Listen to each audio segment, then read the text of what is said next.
Yung babaeng yan, naniniwala akong wala siyang kasalanan. Kailangan lang niya ng pagkakataon na ma-reopen yung kaso niya. Dad, marami kang koneksyon. Tulungan mo naman yung babaeng yan. Alvin, ang laki ng inihiling mo sa akin. Pero Dad, ngayon ako lumapit sa'yo. I know.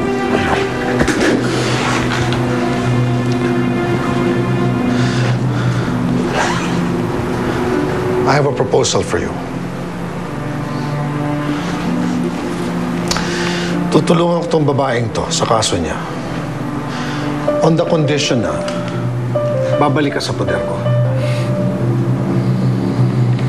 Grabe, Dad. Hanggang ngayon, hindi ka pa rin nagbabago. Mas lalo yata naging kurap ang isip mo na pumasok ka sa politika. Hindi ba pwedeng tulungan mo na ako na walang kapalit, Dad? Hindi pa pwede yun? Alvin, bakit ka ba nagtitiis para maging isang journalist? Kung pwede ka naman maging PR man ko. Son, ano pang pinagmamalaki mo dyan sa trabaho yan? Wala. Maliit ang trabaho ko pero marangal. Pasensya sa abala, Dad, pero mukhang mali pala yung taong nilapitan ko eh.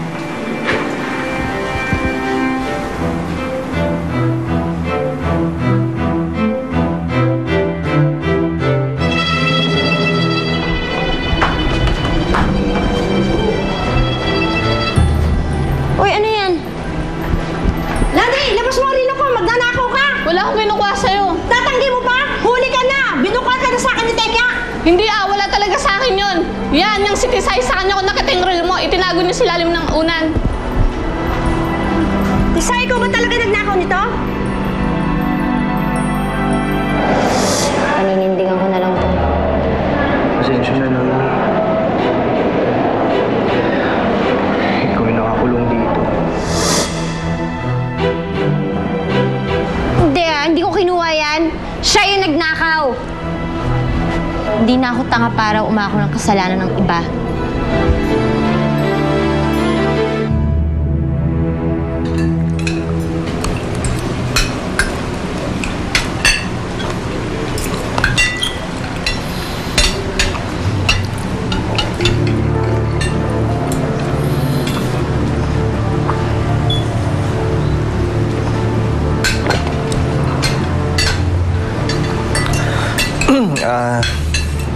I have something to tell all of you.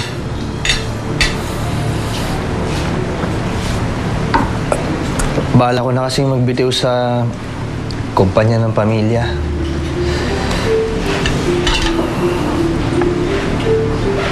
Bakit, Raul? Hindi ka na ba satisfied sa amin? Kaka-promote ko lang sa'yo, ah. Baka mas gusto ni Raul.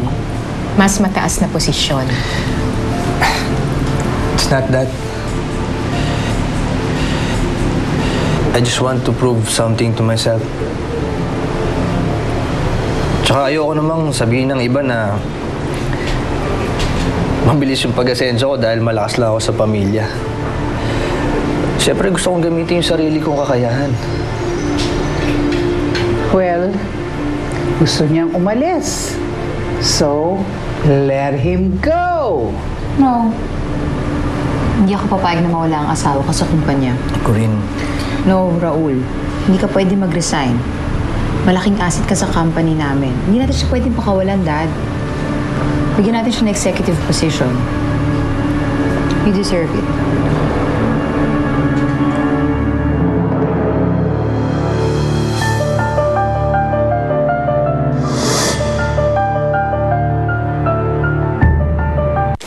Gulay? Gamit